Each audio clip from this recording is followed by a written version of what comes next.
Bonjour et bienvenue à nouveau sur Alform pour une nouvelle vidéo sur la formation Power BI, analyse et visualisation de données. Dans cette leçon, je vais vous expliquer comment vous pourriez vous connecter à une base de données du type Oracle. Je passe donc sur Power BI Desktop. Dans un premier temps, il faudrait savoir que pour se connecter à une base de données Oracle avec Power BI Desktop, le logiciel client Oracle approprié doit être installé sur l'ordinateur exécutant Power BI Desktop.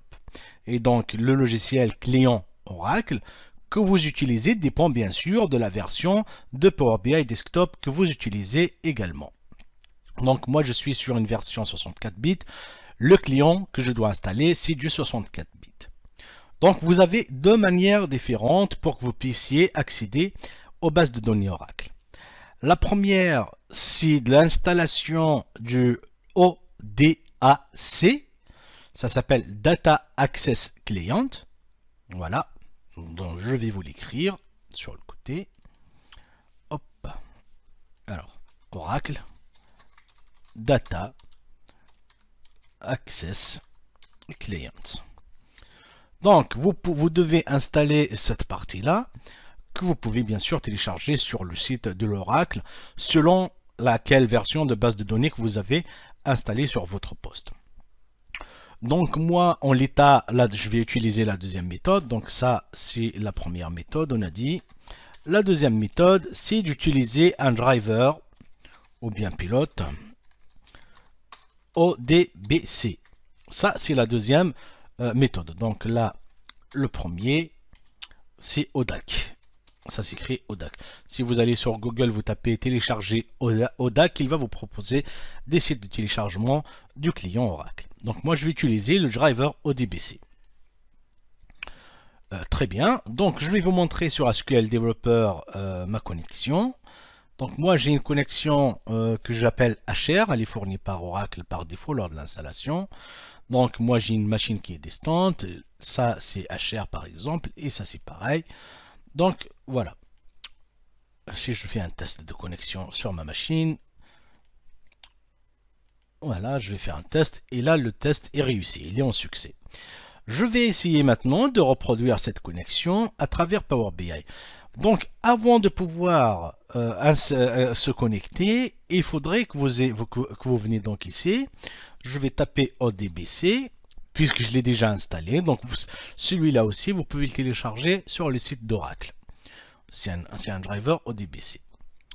Maintenant, une fois que j'arrive ici, je vais créer une nouvelle source de données. Une nouvelle source de données, on appelle ça un DNS. En français, ça s'appelle source de données utilisateur. Et en anglais, c'est un DNS, un Data Name Source. Donc, je fais ajouter. Je vais descendre et je choisis le Oracle.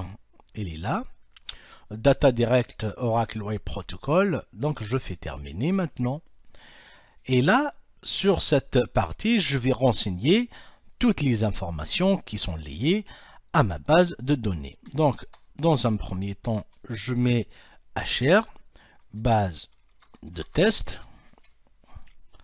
Voilà. Maintenant, je vais chercher le host sur lequel je vais pointer. Je vais le mettre ici. Ici, c'est le numéro de port qui est ouvert. Le SID, donc, c'est de l'Oracle. Et maintenant, si je veux tester ma connexion, j'appuie sur Test de Connect.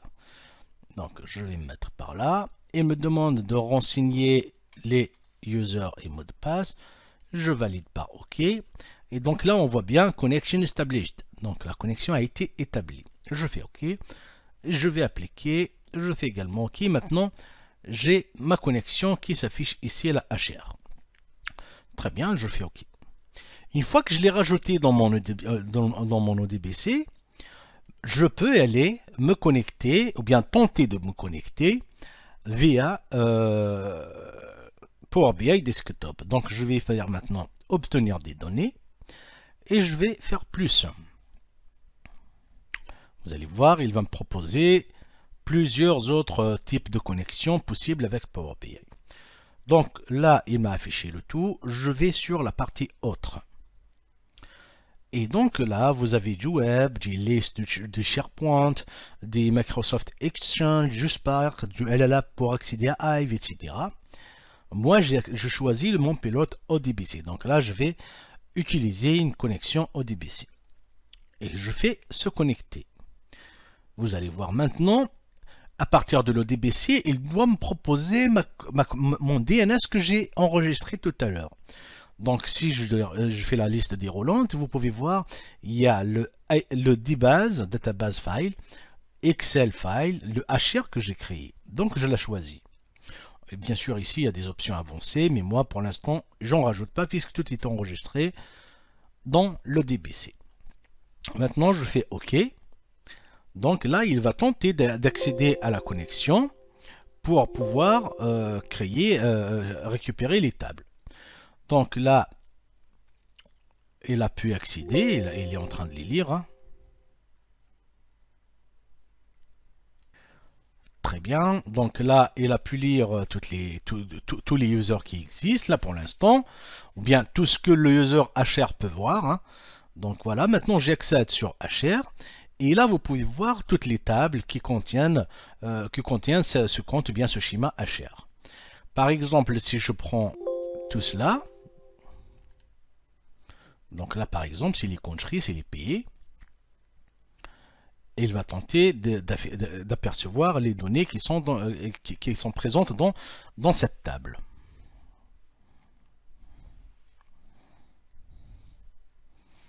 Ça prend un petit peu de temps, c'est peut-être parce que c'est une table un peu volumineuse. Donc voilà.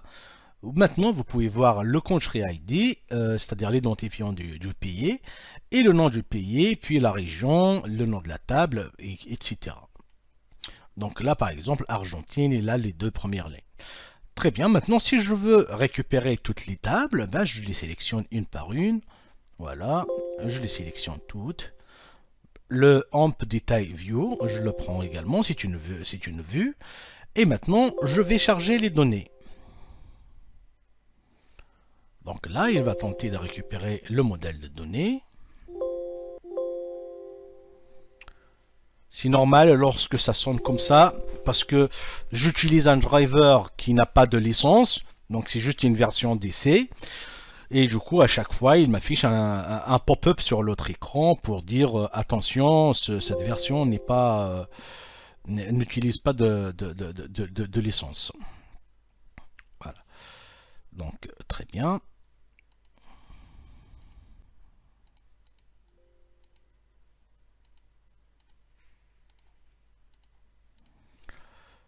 Donc là, il est en train de charger les données.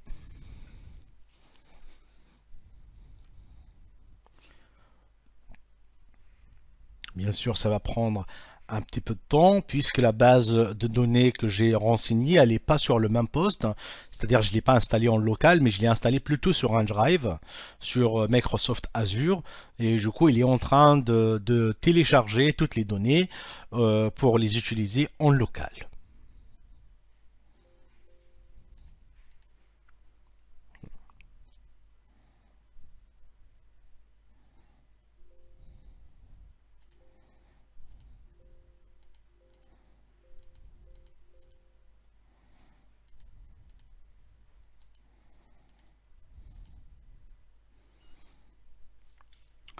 Très bien, donc là vous pouvez voir qu'on a pu récupérer les données.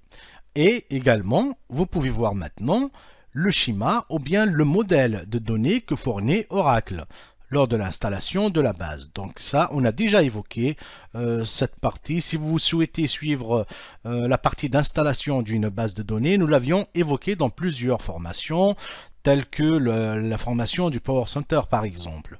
Donc il suffit de suivre cette formation sur la plateforme Alform et vous comprendrez comment installer la base de données Oracle ainsi que l'explication que nous avons fournie sur le modèle HR qui a été fourni pour une formation. Donc voilà, maintenant vous savez comment vous connecter sur une base de données Oracle et récupérer vos données.